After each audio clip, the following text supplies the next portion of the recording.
ya Samuel Luara akuti anthu andipanga attack kwambiri pankhani kukoza yomwe panga attack APM koma zambiri wayankhula anthu mkati muyeyo ndiye tione kuti zikhale bwanji. Yes, comrades, good morning and how are you, everyone? No, comrades, as usual, komanso mosabwera mbuyo. Ndaona mbiri mwandizuzula ena mpaka kunibwera ku inbox kambiri mbiri mpaka kutuma anthu ena kuyankhula kuti panga attack pazimene nanena kukhuza chipani cha DPP. Honestly speaking, I can't be moved with such type of behavior kapena such type of attacks. Ineyo mendi kuzira ineyo. Peter Mutharika ndi wokalamba. That's the fact. Peter Mutharika ndi wokalamba.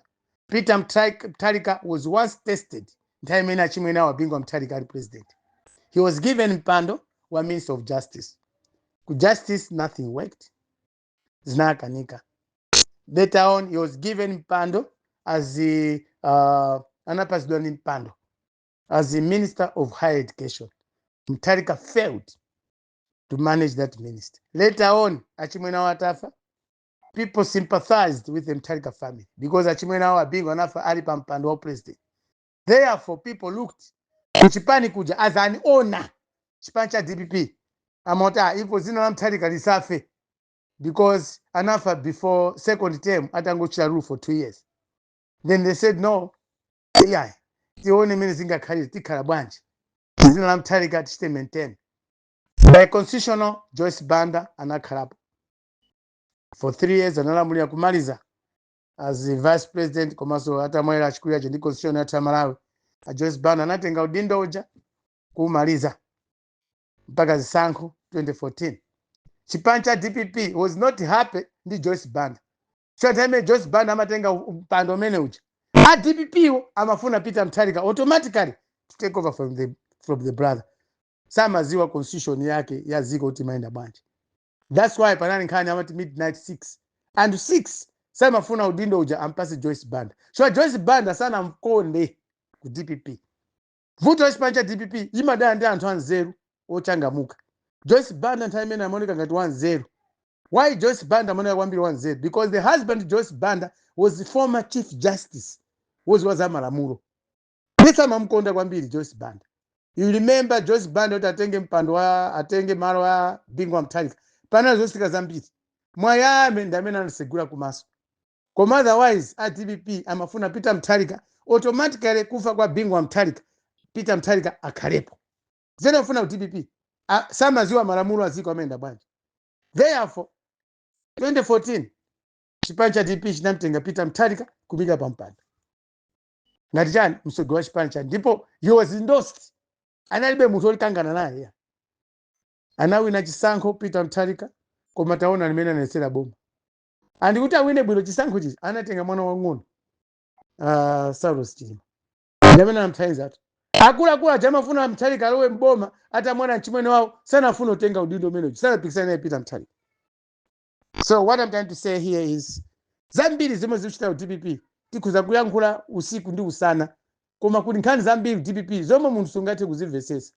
Koma kuvesesa bwinobwino kwa nkhani za ku DPP ndikupanga kuti DPP isamuike Peter Mutharika kukhala pa mpando. Basi DPP Malawians ambiri Malawi tikufuna kuti DPP kukhale msogolero wabwino wachinyamata wozindikira woziwa kuyendesa zinthu chipani ndi kukhazikitsa anthu mtendere ndi kubwesa mtendere mchipani. Kuti aliyense afuna usogolero wa chipanicho kuzikhala masankho democracy osati ma endorsement. So comrades, amene mkundizuzula by me saying that Mutharika ndo kalamba inunso ndino kalamba nzeru zanu. Mwena ukhala pasi ngati president anu APM khanawo pasi ngalamba nokha magazi amene muli nawo ndawo kalamba. Ndale si zapabanja ya ndale si ufumu kapena kingdom. Ndale ndi mpikisano. Kumpikisano sumatenga munthu okalamba akathamange 100 meters kulibe or cross country akafera panjiratu. So comrades Malawians, when we say APM asayimirire pa 2025 ndu akula, is one of the oldest, he's the oldest candidate pa September pan. Tikamata Zakaime ndi chikondi chachikulu chomwe Malawi tikupereka ku chipani cha DPP. Tikumukonda kwambiri msogolo wathu uyu. the former president. Tikumukonda, and we like him being a former president, not to be the current or the upcoming president. No. Ule meeting tupeleka Malawi ndimene tikukuza napo. Chikondi, iniyo muntu wanu simukumukonda. Koma ifeyo, azipani zinazo, APM tikumukonda. Sili kapena tikumuopa kuti kapena kuti angawine chisankho. Kuwina kuza kuwina, but the man is old. Ndi mavuto amene tinawo ku Malawi kuno. Sangapange perform. Menda pelekana na example. He failed to perform better when he was a minister of justice. He failed to perform very well when he was minister of higher education. He failed to perform as president. Was equally. He failed to perform. And it's in Chirungamo. That's why tina mchosapo pampanda. Si china yai. Ukalamba. Ndiye muntu wakalamba azizukulu ndamene amaendesa chani. Ziko. I'm telling you samendesa ziko. Tama ukapa office. And two mukati muone hivi kuyankhula. Palopa zoyankhula za mtalika kuti uvesese bwino.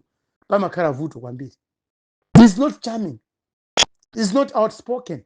Ndi muntu basa mango kamba DPP oye. DPP oye. Zo kamba zao sizimamveka. Mugona ndi njala, mwaona, mukaula, zosamveka. Tetinene zona, siti kudala nawe ya. Kodi niyo DPP and 2 million. Kulibe wanzeri yemangecha take over from Mtalika. David Dakari, you can go for another small mini convention. Bring a good leader to DPP. 1-0 and 2 million zona ku DPP. Palibe wanzeri yemanga angecha take over mujeni from APM. Then from so great chipani chanu chimene chikusanga sandi chani kuti amtaya khala pampando azikayiphera kugwira ntchito koma chimene mkusanga nacho iniyo choti basi chachikulu ali ku state house basi chimene mkunyadira chasi muzimona Mtalika akuweva choncho basi Malawians ndi nkhanza zatu zimene zozo iniyo DPP mukumpangira nkhanza msogoloni magazano ombwambwa nawo. The man is old and there's no way you can make him young. Komanso muone chipwirikiri china ku DPP kuja sichinathe bwinoto anthu anangothawako kuthawa kumene anathawa anthu ofunikira chipani cha DPP anathawa choti msogole wawo analibe kuthekera kopanga resolve ma conflicts amene ma internal conflicts amchipani. That's why Kabambe anathawako, Saulos Chilima anathawako, Nankumu anathawako, achina Ntaba, achina ndani awa, achina Jeffrey, and onse achitimaona ma outspoken people anathawako. Chwa monoti msogolo ndo kalamba sangapange ziganizo zabwino. Ani kuthawa kwawo amathawa kuchwaja nkhani ya age. Achikulire wanda achikulire. A president atuwo ndachikulire. Tikepo anthu ena achinyamata. That's why kunali mikangano. Ndefe ya Malawi tivotere munthu oti akuchipaniwo. Amene aliko akuchipaniwo anaona kale kufa kwa msogolo amene anamthawayo. Ndefe ya Malawi tingakhalizona ndi hope yoti kamvotere munthu otere. Amalawi ndife anthu amozi tangosiyana zipano. Panopa we don't need an old man. Malawi kuno. Ayi. Mungu mpasa muntu akalephera zisankho pa September pano akhoza zafa ni heart attack. Chose za kupia mkumunamiza muntu pamene yeye alibe kuthekera kotangala muleso ziko likachiwiri. Ko kachikena. He can't. So Malawians, this is what I can share with you. Komanso ni pieces umbali na zatu amene simafuna kuvota. Anthu amene simafuna kuvota ku Malawi ndiniso zisiru kwambiri. Basi muntu ndiwe Malawi, you are above 21 years. Sufuna kulembesa kukavota. Kusina zimziko. Koma kuvutika. What is your role? Ndiwe lova? Ungokhala kumuzi? Koma kusintha zinthu sukufuna ya. Ulova wabwera chikoti boma limene lipo siku enda bwino. Sili kupasa mpata wewe kuti upeze zimene zingakuthele pamoyo wako. And yet wewe pa yoweka you don't want to vote. I make akumalengeza.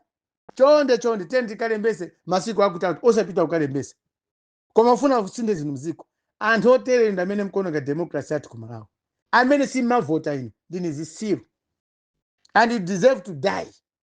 Because muntu wa moyo sangakhale mziko mwawo osasintha nawo ndale za ziko. Kulibe zimene zozo. Ngemisala imene yoyo.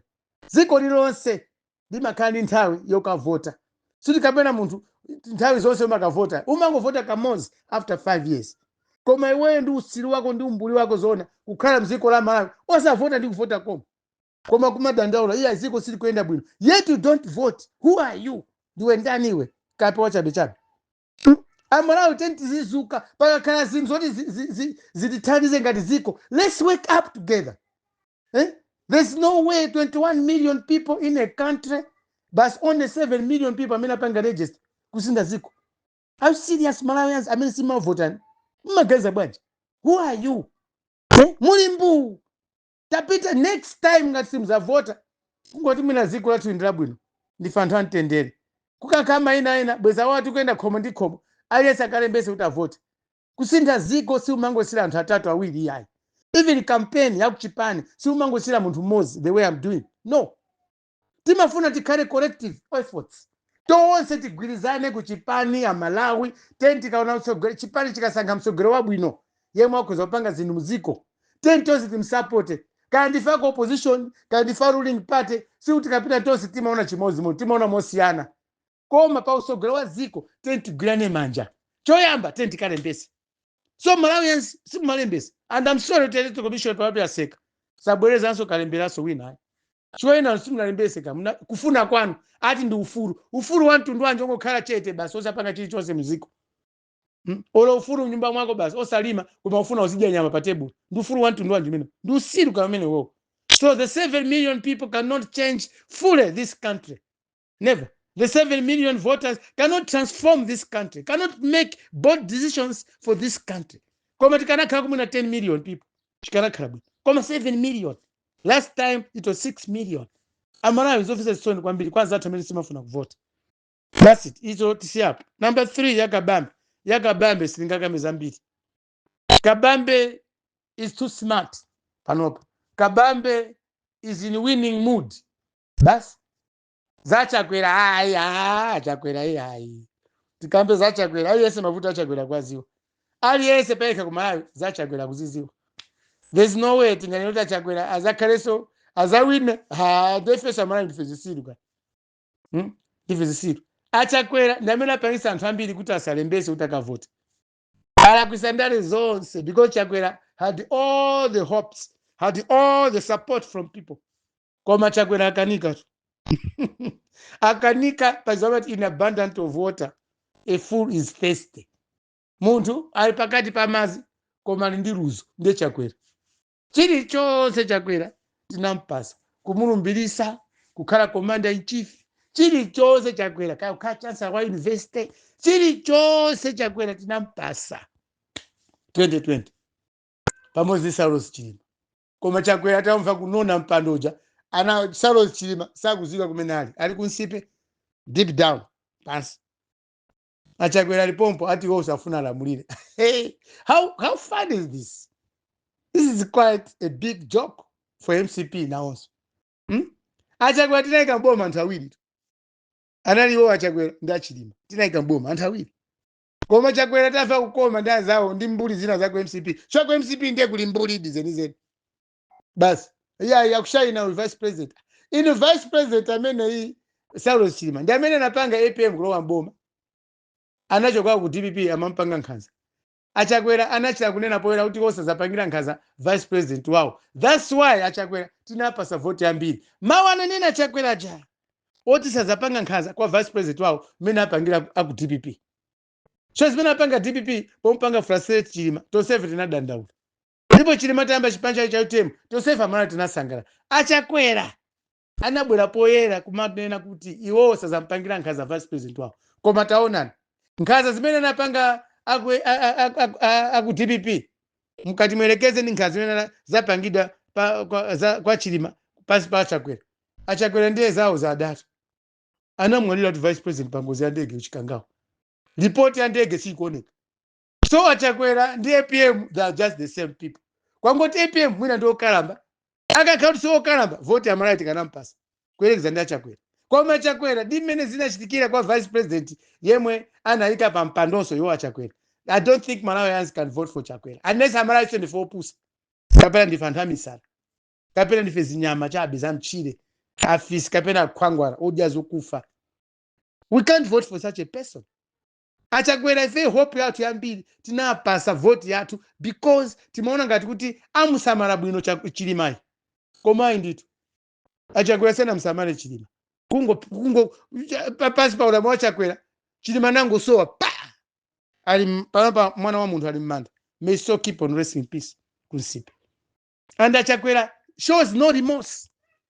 Ati wo ndandale osaonesa kuti kapena kuti mzanga wa mwalirayi kuti mtima wanga ukhale pansi bwanji ndisayimirire kuchipaniso because kuima kwa Chakwera akangoti ayimirire pa chisankho chingakhale asankha kale kuchipani kwawo ku MCP kuti asogole chipani cha MCP pa September pano akanakhala Chakwera ndi umunthu ndikanakhala nayo Chakwera sindikanalolayo chiwa munthu amene anika pa mpando ndi amene tinayika pamano tinayika kunsipe kunchewu so iwo mphamvu aziteka kuti zopitiriza komanso mugwirizano wa Tonse Alliance Achakwera nthawi yawo imatha chaka chino 2025 September inali ya Chilima koma Chilima kulibe kale basi Achakwera kupitirabe saoneke tikamati Achakwera ndi afiti amuna mungakane tikamati Achakwera ndi afiti pa umunthu Achakwera ndi mfiti tu because munthu amene anika pa mpando anamwalira yemwe amene utenga malo awoyo anamwalira mosazika bwinobwino ndi Achakwera basi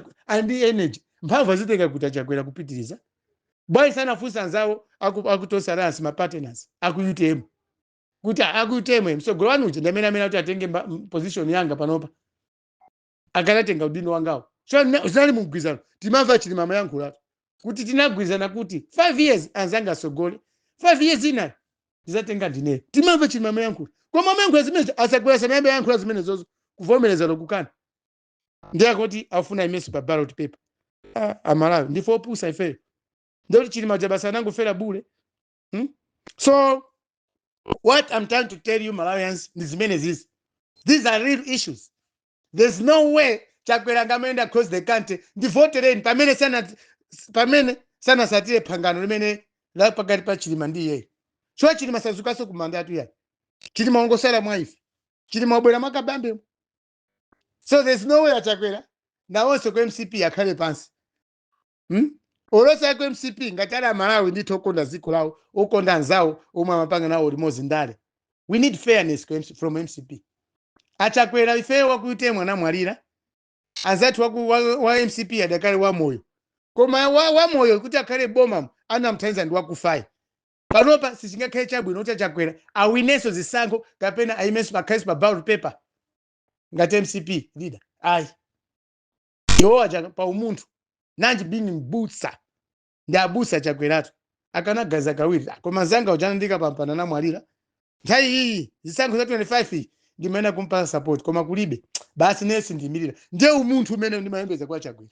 koma Chakwera ngati upisa tiya ndi imabe amalawi Achakwera ndiye kuti iwo aja ndi is more than fit mwinaso Satana ndi wabwino samatha kugwira mvula imagwabe ngakhale Satana amakhalako koma mvula imagwa timadya sima pansi pa ulamuliro wa Satana koma Achakwera kupitiza kwawo kuti mpaka khale pa ballot paper pa September pano ndi ufiti waukulu kwambiri Malawi amene maziwa imfa ya ndale mene mawawiri ndifa zambiri za ndale kumalawi kuti azionapo koma imfa ya Chilima akuluakulu I don't think Malawi wozindikira Malawi wokonda ziko lino Malawi wokonda mtendere can vote for Chakwera tikatenga ndi imfa ya Saulos Chilima apopo ndene zoona leroli Saturday I'm telling you Malawians whoever is going to vote for Chakwera pa September pano amene ndi fit ndipo kumalawi kuno tithese ufiti wa ndale you can't vote for a man yemwe imfa ya amene anamika pampano siku lokusoka bwino imfa ya vice president paka panopa palibe report yeni yoti tingakhute nayo Malawi ngakhale ma investigations ena upangidwa uko ndi uko tikupanga patoka koma Chakwera akanakhala pasogolo kulira maliro anyamatayi Saulos Chilima Saulos Chilima atachoka ku DPP Achakwera naye nkula speech yabwino kwa basi ineyo sinzazuza vice president wanga ndizagwira naye ntchito koma gwira naye ntchito ujana mwalira suti kamena namupha koma namwalira pangozi osazika bwino yandeke amalawi chocho mukazamvote Chakwera are you serious Malawians to vote for this man imfa timalira imfa za Gadama imfa za utonchidwa ambiri anaphedwa nthawi MCP koma imfa iyi tayiona ndi maso athu si history so ya it's not history ya kalekale history yoti idakali fresh last year pa 10 June Saulos Chilima anamwalira atavutika nthawi yayitali kumpangira milandu kumpanga zambiri Achakwera anampangira munthu he was not protected by Chakwera and he died and nthawi iyi panopa bwestupa campaign ya SKC against DPP panopa akakhala wa moyo SKC kutengera ndi Tonse Alliance agreement koma Chakwera zonsezija anafufuta kufufutiratu zonsezija They don't want to hear about the Chilima family. The ish Amalawi. It's painful. This is painful. So, comrades, Malawians, these are the things you have to know about Chakwera and SKC. Malwa SKC ndi Chakwera. Mwaone bwino kwambiri. There's no way we can give another vote to Chakwera after failing to abide by the agreement in Ariba Tosaras. Chilima wokufaya anacha unena yeka kuti 2025 to 2030 nzala mulandine dzezani mugwizana. Hadili principles panalibe Chilima sakana vona mugwizana. Ndio chipancha utemu chinapusa kwa basi. Ndimsogole wao povomera zimene ziki. Taona ni pano pamene MCP akutumbwira. Akutumbwa MCP. Ndipo every day ena vesiti magona. Tikageza mgwizi kama una Chilima mitima kumathamanga. Kuti munthu anafera njuju. Chifukwa Chakwera mmene mampondeza Nyamatai sana ayendesenso bwino ziko ila. Taona limene zizikukwerera. DPP uchoka mboma zinaliko bwino. Kwa panopa West and the West still chimene chikupita kwambiri chimanipita kwambiri ndikufa kwa malemu ndikufa kwa Saulos Chilima. Comrades Malawians ndine wachitondi kwambiri. Good morning.